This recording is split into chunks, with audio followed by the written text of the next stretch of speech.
Yo, future pirate king. Strap in, because we're about to dive headfirst into the Marines' biggest bootlickers, the guys standing between pirates and ultimate freedom. These dudes are the top-tier flexers of justice, throwing around absurd power levels, acting like they run the world, and making life way harder for anyone just trying to live their best outlaw life. But let's be real, half of them got more personality issues than a whole therapy office could fix, and the other half? Yeah, they act like they're devil fruit, rewired their last 2 brain cells. Some are straight up terrifying monsters that can wipe islands off the map. Others are just middle managers with a fancy coat. And a whole lot of them feel like background characters who showed up just to make the real threats look cooler. But whether they're actual bosses or just overpaid enforcers, they all have their quirks, their flexes, and their embarrassing L's. So, let's break down the Admirals and Vice Admirals, roast some egos, and see who's really running the show in the Marines. Admirals, the Marines' big bosses, Borsalino, Kizaru. This dude's got the glint fruit, turning him into a literal human disco ball. Man moves at the speed of light but talks like he's stuck on 0.5x playback speed. How you got that much power, but still act like a dude who just woke up from a nap? Half the time, it feels like he's buffering mid-sentence. If there's one guy who's mastered the art of trolling pirates and his own coworkers, it's him. Lazy but deadly. Like if your Wi-Fi lagged and hit you with a laser beam. Isho Fujitora. Man pulled up to the Marines blindfolded like he was about to drop the hardest anime fight of the decade. His press fruit lets him control gravity, which sounds cool until you realize, bro, can casually throw a whole ass meteor at you like it's Sunday.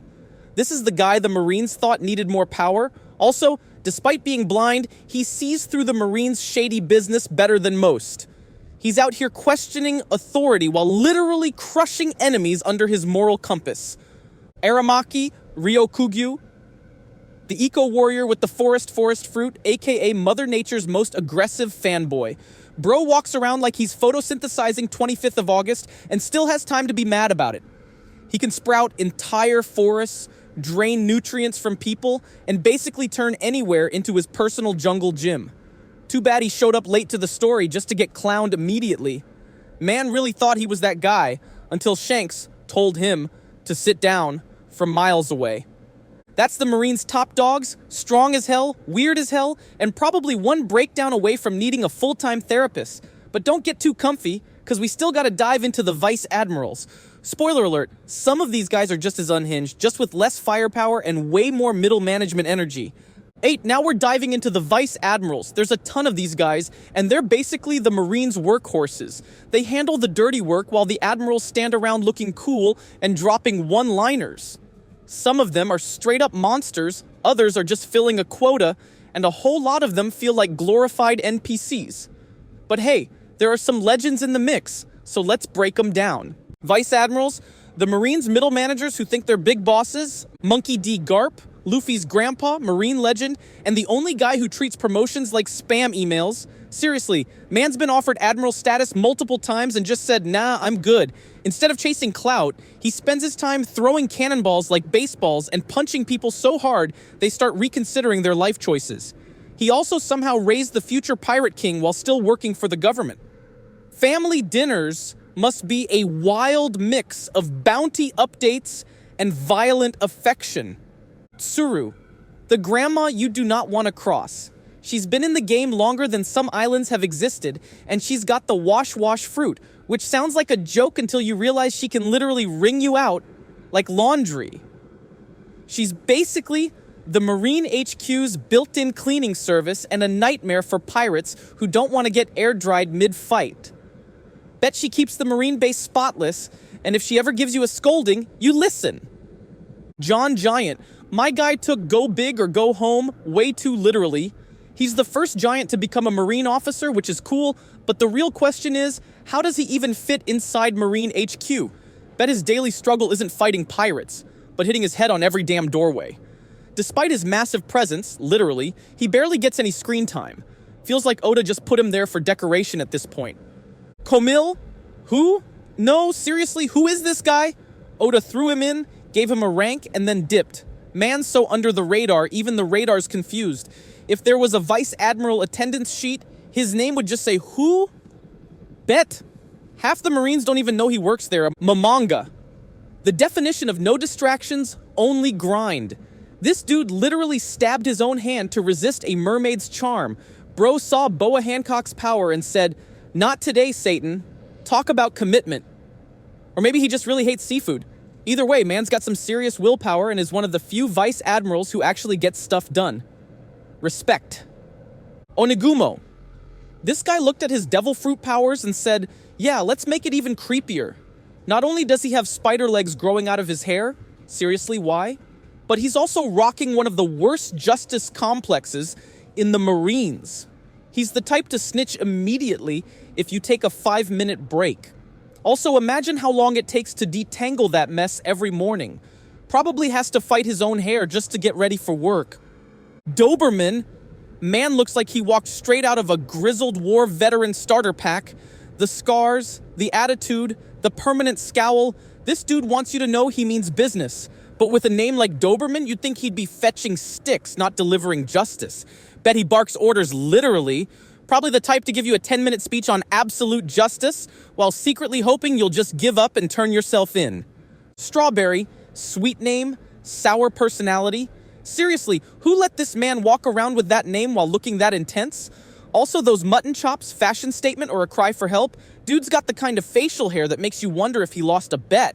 Either way, he's a no-nonsense Marine who actually gets stuff done, even if he looks like he moonlights as a 70s rock band reject.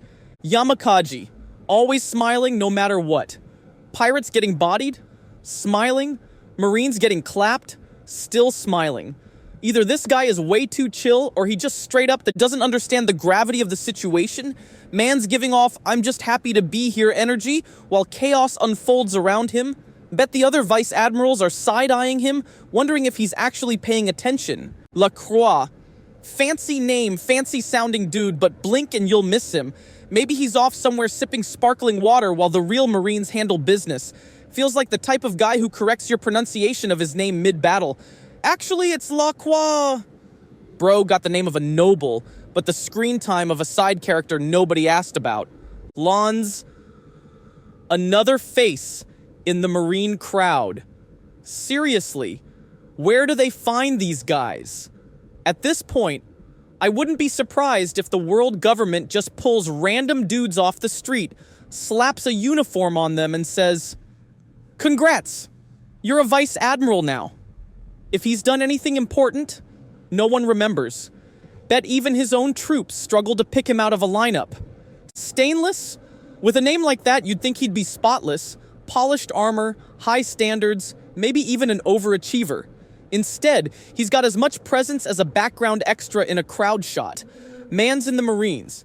Not a dishwashing commercial, but he's somehow just as forgettable as a kitchen sponge. The only thing stainless about him is how cleanly he disappears from relevance. Mozambia. Bro's rocking a serious mohawk, but that's about the only thing memorable about him. His resume? Forgettable. His feats? Non-existent, but at least his hair is putting in the work. Feels like the type of guy who spends more time styling his hair than actually fighting pirates. Maybe that mohawk gives him a power boost, or maybe he's just compensating for his lack of screen time. Cancer? Bro, who let this man keep that name?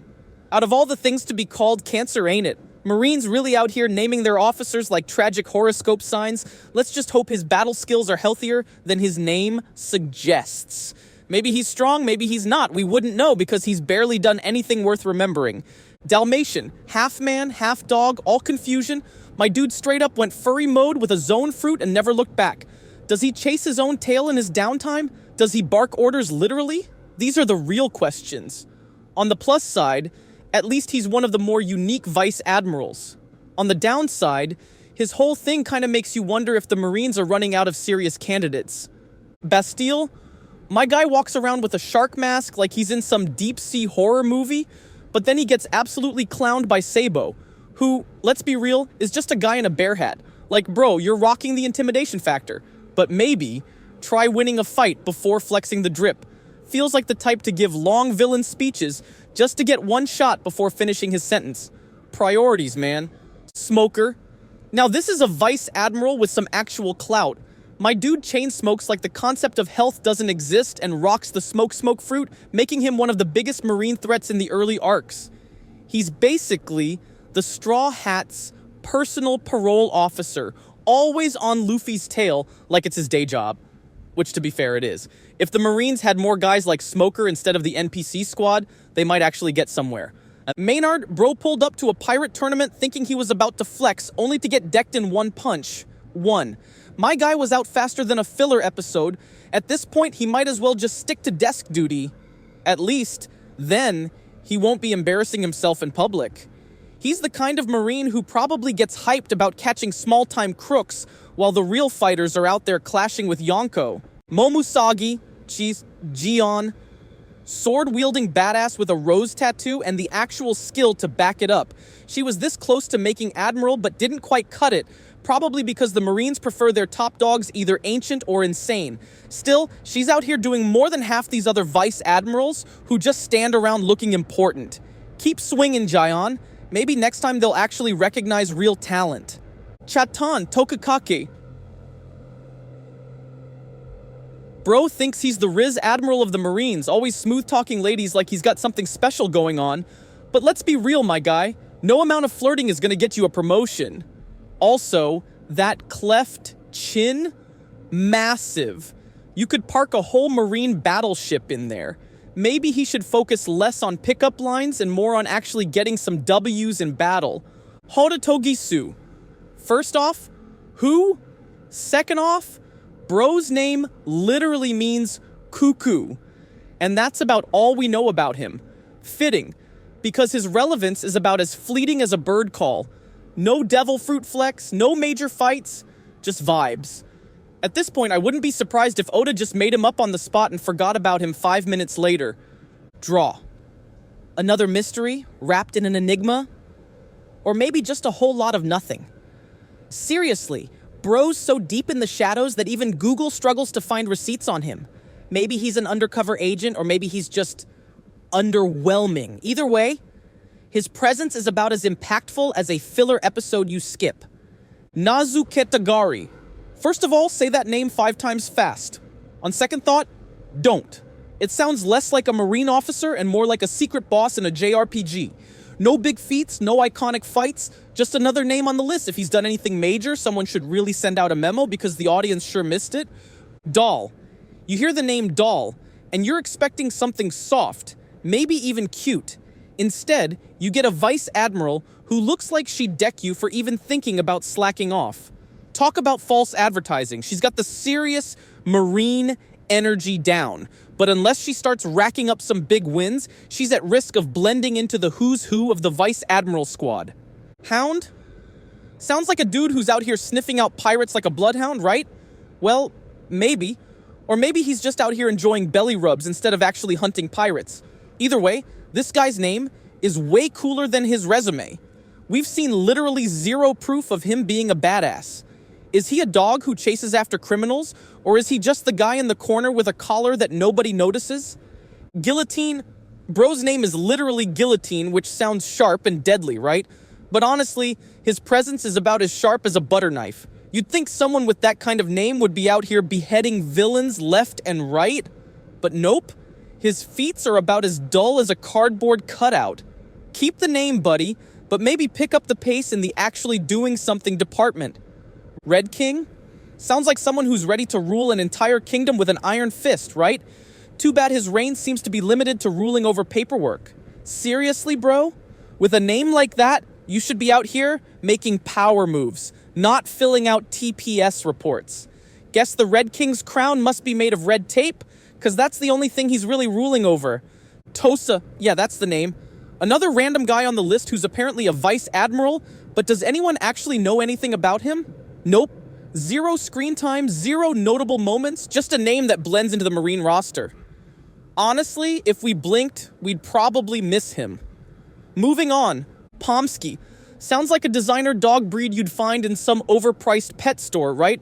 Like, bro, I expect to see you on an Instagram account, not as a serious Marine officer. If Pomsky really is intimidating, he's doing a terrible job of showing it. In fact, I'd probably just pat his head and ask for a selfie. Someone needs to give this guy a new title. Maybe Pomsky the Fluffiest. Bluegrass. Okay, now we've reached peak randomness. Bluegrass? Is he secretly into country music? Does he strum a guitar in his free time? Nah, he's just a Marine Vice Admiral whose name sounds like it belongs in a honky-tonk bar more than on the battlefield.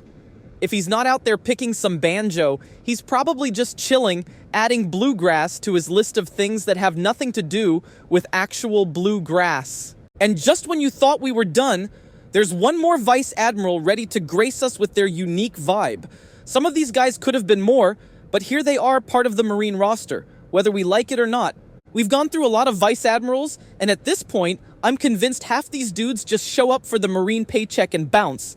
Some are legends, some are background extras, and some make you wonder if Oda just pulled names out of a hat. But here we are, wrapping up the roster with one last dude who, spoiler alert, ain't exactly a game changer. Urban.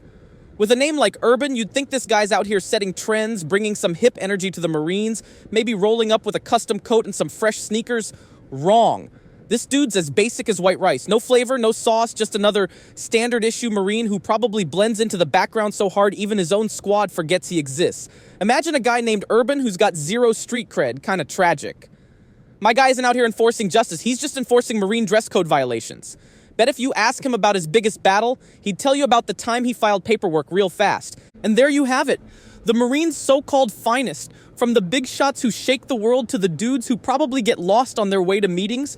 Seriously, the Vice Admiral squad is a wild mix of powerhouses, office workers, and straight-up NPCs. Some of these guys could throw hands with the strongest pirates, while others look like they just showed up to fill out the attendance sheet. At the end of the day, though, let's be real, the Marines might talk big, but it's the pirates who run the show. Luffy and the gang are out there flipping the world upside down, while half these Vice Admirals are probably arguing over lunch breaks. So keep your eyes peeled, your pirate flag flying high, and remember, when the seas start shaking, it ain't the Marines causing the storm, it's the ones with the Jolly Roger. If you like this, hit that like, subscribe, and bell icon for more One Piece content. See you again here on 7 Seas.